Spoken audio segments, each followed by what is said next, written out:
Greetings. In this video we are looking at the staff tool. The staff tool. Alright, so here's the staff tool. And with the staff tool is associated a drop down menu. Now we have a score here in which we have some notes typed up already. I'm gonna go to the scroll view and we get to realize that hey, we need to have another auto recorder in the mix. Now we can add a new staff. Alright, we're going to add a new staff. We go to the staff menu bar and select new blank staff. Alright, that's how many staffs. That's one as default. You could put the number of staffs there. And it works with it. Adds in the staff. With the staff tool, you could actually manually drag the staff to 0. You realize you're actually having different changes. Alright. Now it works from upward, so if I move this one, it moves it downward. So I can only adjust the space of it from where it is to the one above it. To adjust what is below, you'd have to adjust the staff that is below. To get the space in between. I'm going to put all of them at 1.4. Pretty big space in between.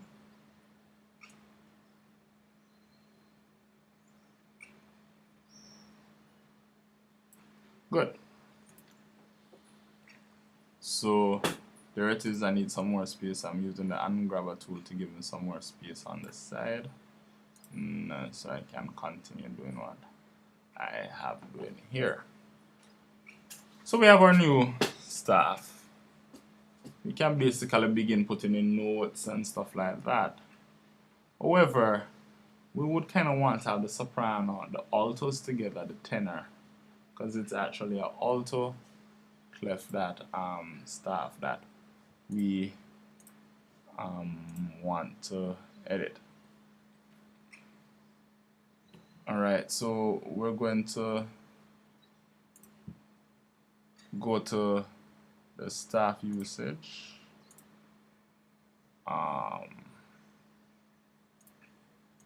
So you can set the distance from the previous staff, which we had done so manually, so you can also do that with your calculations. I will show you the several ways of doing it.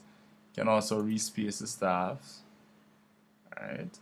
Set whatever the current position, again scale, that staff, alright? So you can, and there it is, it did it based on the settings that was there. So if you know that you want to put it at 1.4, you can put this there and set to 1.4.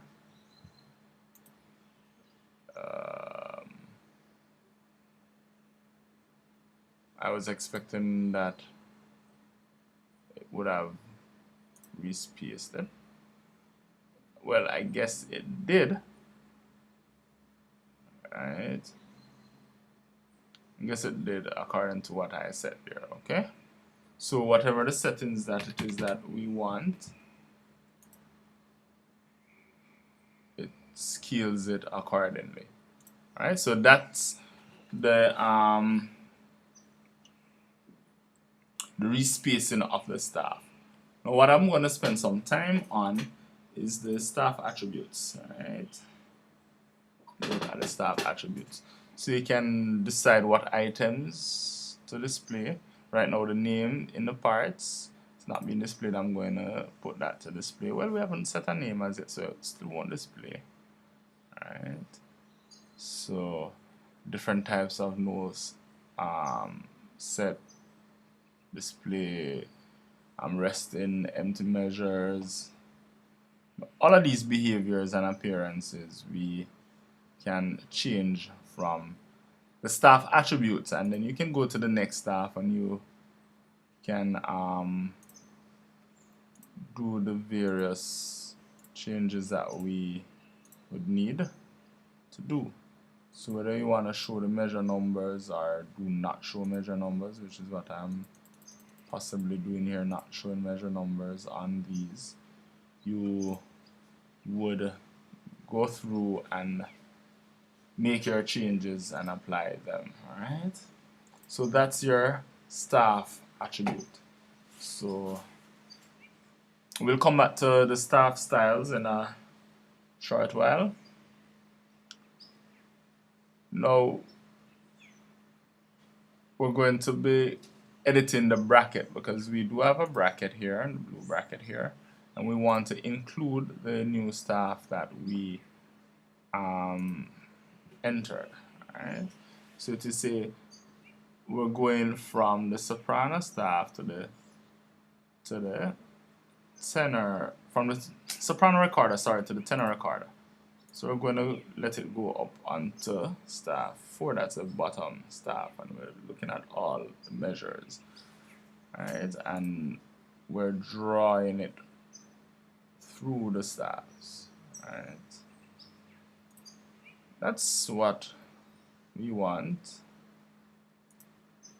So there it is, it has included it. Alright, so we can set the names for the staff and all of those things now. Alright, so we're going to be looking at the context menus that comes with the staff tool. So of course you right click, and you're going to, can change the clef sign, we don't need to, can change it from here. We can edit the full staff name, which is what we're going to do, and I'm going to put alto recorder here.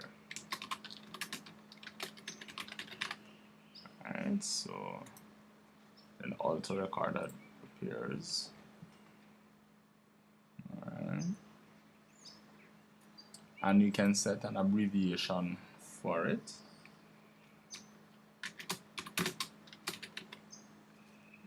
Alright, so how does the abbreviation work?